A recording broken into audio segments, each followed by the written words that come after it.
This is Bedtime Stories, Grownup Edition, Short Stories, The Last 48, Part 3. When we left off, Big Wood and True had a very public argument. Alejandra had been given an ultimatum, and the couples that we grown to love had all had their own experiences in their cabin on the huge luxury yacht owned by Manny. Early that morning, as the sun was rising, Wise's mother, Mrs. Ali, his sister Amira, and Big Wood were in their places. The imam was in position, and Samuel was escorting Wise to his side of the Nikah platform. The platform was separated by a divider to ensure that the bride and groom were unable to see one another. And True escorted Salima to her side of the divider. Q, Miss Charlotte, and True took their positions at the back of the ceremony, and the Nikah began. The imam did traditional wedding du'as, and when he asked who was there to bear witness to Wise's voluntary signing of the contract, Mrs. Ali and Amira said that they were. And when he asked who was there to bear witness to Salima's voluntarily signing the contract, Big Wood said that he was. The imam handed the contract to Wise so that he could read his portion out loud. While it included the traditional and customary commitments that a Muslim husband would make to his wife as it pertained to how he would provide for and protect her, care for and love her, it also included some rather humorous agreements that were a true reflection of the couple. Wise said, "As my work schedule allows, I will fly to wherever you are to fulfill your sexual needs." And Mrs. Ali said, "Oh my God." Wise continued, "I will always let you have the last chicken wing. I will ensure that our pantry is stocked with Snickers and our freezer is stocked with Ben & Jerry's for your monthly cravings. And whenever we're on the beach, I will remind you to reapply your sunscreen so that you don't burn." Everybody was trying not to laugh. And when Salima read all of the customary and traditional commitments that a wife makes to her husband regarding how she'll honor and respect him, how she'll represent him, and her commitment to bear his children, she proceeded to the items that she'd added to the contract. Salima said, "I am committed to my agreement not to pull up on you and do the most without asking questions first. I will put my boss aside when I'm in your presence. And remember that in our home, we are equals. And as long as you can tell me what to do, you can tell me what to do."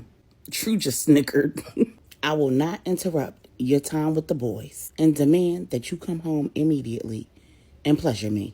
I will patiently wait for you to come home. I will keep you informed of my whereabouts. And if I can't do so personally, I'll make sure that True does." True said, "How I get in this? I will not bring home any other women without your express consent." Apparently, Salima had made a habit of showing up with a third without informing Wise, and he'd been none too pleased. The imam looked at Mrs. Ali looked at the imam, and they both were like, when the two were done, the imam handed the contract to Samuel, and he read the provisions for divorce, which were the customary provisions. However, there was a clause added. Samuel said, "In lieu of divorce, the couple agrees that if at any time the relationship is severed and the marriage is irretrievable, they will separate and remain married with an agreement to remain loyal, to maintain one another's confidentiality, and remain invested in the family." The imam, Mrs. Ali, and Amira had no idea what that really was about, but those who knew, knew. Heads of families didn't get divorced, and their spouses knew way too much about the five families to be allowed to just walk away from a marriage. Their marriages were till death did them part, and a disloyal spouse would be unalived before they'd be divorced. Then it was time for Wise to present Salima with the mohair, or dowry. Big Wood handed him an envelope. He handed it to the imam. The imam handed it to Salima, and when Salima opened it, she said, "Oh my God." It was a deed to 10 acres in Trinidad and Tobago. It was obvious that Wise could not have afforded that. But when he sat down with Samuel and asked him for Salima's hand in marriage, Samuel told him that he didn't need that formality. And Wise explained that he did. He explained about his religion and the Nikah and the necessity for him to present Salima with a mohair. And Samuel offered to transfer ownership to 10 acres of land to Wise so that Salima could build her own estate and they could have the security of their own home where they could raise his future grandchildren and not be tethered to Angela and Stephanie's estate in Dallas. So when Salima accepted the mohair, Wise signed the contract, Salima signed the contract, and then their witnesses signed. Q removed the divider, and the imam presented the newly married couple to one another. Wise was speechless. Salima's face was tastefully made up, and her hair was covered in a beautiful hijab. It was pure white with silver accents framing her face, and she was wearing a pure white and silver two-piece abaya that was slim fit, so it perfectly accentuated her silhouette while providing her with the 3/4 of covering that was required. She looked just as beautiful, fully covered, as she did in a bikini. Salima said, "Say something." Wise said, I love you, big gangster. And everybody chuckled. Salima said, "I love you too." The imam did the concluding du'as, gave them a really short speech on the importance of marriage in Islam, Allah's expectations for each of them, and the responsibility that Big Wood, Mrs. Ali, and Amira now had to intercede for, encourage, and support the couple, as well as to hold them to the marriage contract. He said, now, some of the things that they put in there, I would hope you wouldn't involve yourself in. Everybody laughed. He said, but the items that include how they will honor, respect, provide for, and keep one another safe, I expect that everyone here, not just the witnesses, understand their importance and are committed to support them in. And when everyone said that they were, he concluded the couple married. There was no kissing the bride. Public affection is frowned on in Islam. But that was okay because the legal wedding ceremony would be held later on that evening. The couple needed to get back to the cabin, change, and go landside so that they could get to the magistrate's office and get that marriage license. The nikah was perfectly timed for sunrise. So as the sun rose and everyone began to depart, Big Wood made a beeline for True. He said, "So you figured that the best way to handle that little situation from last night was to sit at the bar with one of your soldiers and drink?" True said, "It was an engagement party. I was enjoying the festivities." Big Wood said, "You that cold-hearted? You threw a mother to her death and then went and celebrated?" True said, "I handled a problem, and then I went back to what I was here for." Big Wood asked, "And then where did you go? Because you ain't come back to our cabin." True said, "I figured you needed time to grieve." Big Wood said, "And what you needed time to do?" Seeing the conflict, Amira came over and interrupted. She said, "Woody, I don't know what you think happened last night, but..." True said, "Don't tell him anything. I like to keep him guessing." Amira said, "Don't do that, girl. She was with me. I was with her at the bar. And when we were done, we couldn't figure out what cabin you two were staying in. So she came back to mine. When it was time for the nikah, I gave her clothes. We went and found Regina, and Regina pointed us to your cabin." True said, "And when I got there, you weren't there either. And it didn't look like you slept there last night either. But I'm not questioning you about your whereabouts. Now I have a meeting that I need to get ready for." And then True walked away. A few hours later, the boat has docked. All of the guests are enjoying breakfast in the dining room on the lower deck. The upper decks are off limits. The top deck is being turned into the wedding venue, and the middle deck is being prepared for the reception. At breakfast, Stephanie, True, and Rennie are seated together. True just finished telling the girls all about the beautiful nikah, and Stephanie asked, "So what happened when you and Wood got back to that room together?" True said, "Oh, that nigga wanted to talk, and I wasn't in the mood. Apparently, he does not know how to leave well enough alone." Rennie said, "And he kept pushing, and you exploded." True said, "No, I didn't explode because he still got his head. But I did tell him, again, that if the roles were reversed and I reacted the way that he did, he'd be questioning my loyalty and my love for him. And I asked him why Tasha would even concoct a stupid story like her son was his if there wasn't a chance in hell that he is." Stephanie said, "Well, what did he say to that?" True said, "Some mess about his father and Tasha both being liars. I don't know. But if she came here to tell him that, I would think she had reason to believe that. At the very least, that is possible." Rennie said, "Well, when I walked in, she wasn't saying nothing about no kids. If you ask me, that was probably just a ruse to get on this boat." True said, "Well, either way, it's clear that he still had feelings for her. And she might be gone now. But I don't want to be with a man who's in love with another woman and is settling for me. Stephanie said, so you telling me that if Bo was still alive and for some reason y'all weren't together anymore, it would be fair for Wood to assume that you still in love with Bo and you settling for him? True said, if Bo was alive, I wouldn't even know a Big Wood. Stephanie said, right, but if for some reason y'all wasn't together. True said, I'm not doing hypotheticals. Let's live in the present. Bo is not alive, and I will love him forever. But his death is why I'm able to move on. Rennie said, well, Tasha dead now, so Wood can move on. True said, but she wasn't when he proposed to me.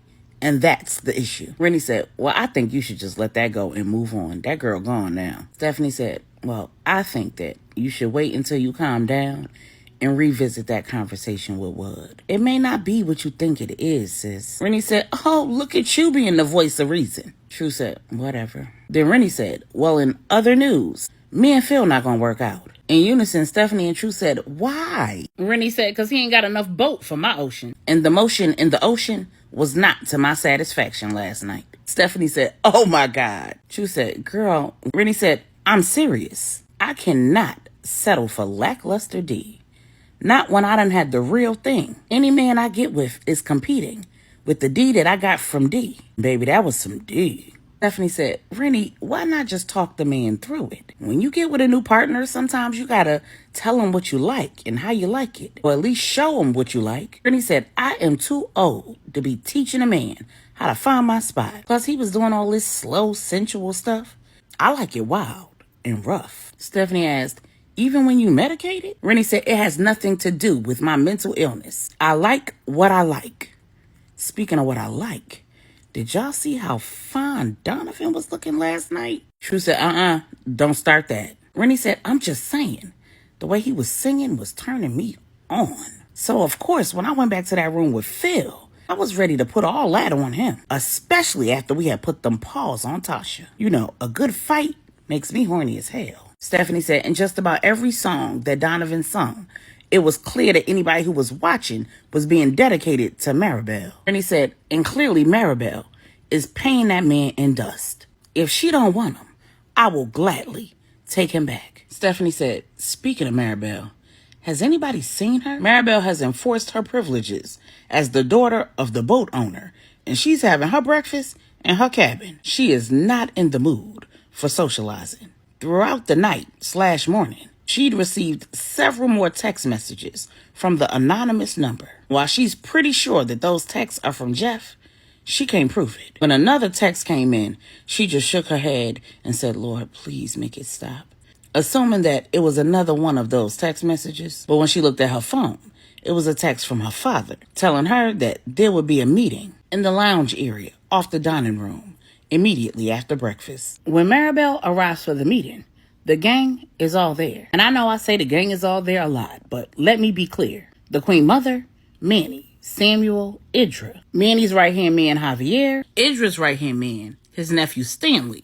Uncle Samuel's right-hand man, Marley. Stephanie, Rennie, True. Big Wood, Q, and LJ. Lorenzo, several generals and lieutenants. And Pastor Corey. And the only people missing are Salima and Wise because they're getting that marriage license. Uncle Nigel, because he's MIA. And his right-hand man, because he's trying desperately to locate his boss. So when Maribel arrives, True starts the meeting. She tells them everything that she knows for sure and everything that she's assuming and why. She stops short of telling Donovan's business and exactly how he's connected to Portia because it's irrelevant. But she does say that the evidence suggests that Portia and Jeff are in cahoots. It appears that they both have an underlying plan that neither of them know about. Their goals are the same though. Portia's goal is to get Donovan for herself, and Jeff's goal is to get Maribel for himself. While they are both in the know about that ultimate goal, it does not appear that Jeff is aware that Portia is Maribel's attacker. And it is not clear whether Portia knows what Jeff's ultimate goal is. While his goal may be to get Maribel for himself, the way he's moving suggests that he has something else up his sleeve. And his paternity may be the catalyst. Lorenzo tells the group about Portia's last sighting and about what happened when the Queen Mother called Jeff. He told her that he was in Miami visiting his adoptive parents. He wanted to let them know about the DNA tests, get their support throughout this emotional time. He also told them about him forwarding his cell phone from the estate to a burner phone that could not be tracked. Lorenzo said that he was still trying to crack into the medical facility that Portia had gotten out of a few months earlier. He believed that her medical records would let them know just what she was capable of. He promised that he would get right back to it as soon as the wedding was concluded, and he would not leave Miami until Portia, Jeff, and Nigel were found. As Maribel listens, she becomes even more sure that the texts are coming from Jeff. And since she still doesn't know about what Portia did to Donovan, she's even more sure that she can't tell him what Jeff did to her. She also starts wondering if Jeff has a spy on the boat, or if he somehow got on it himself, because whoever was sending the text messages somehow knew exactly when she was supposed to be getting off that yacht. While she was standing next to Donovan and everybody was talking, she got another text message. And this one told her that she better not be telling anybody about what Jeff did or about the text messages. It said that if she told anybody anything or failed to follow the instructions that she was going to receive via text, everybody she knew would get a special delivery via text. They'd receive a full video, and attached to the text was a 5-second clip of said video. When she played the clip, it was a video of her performing like she didn't have no teeth in her mouth. Maribel was so disgusted and engrossed in the text messages that she missed most of what was said after her brother finished. Final text message told her that when she got off the boat that evening, there would be a car waiting for her. She was to get in that car and follow the instructions that would be waiting inside.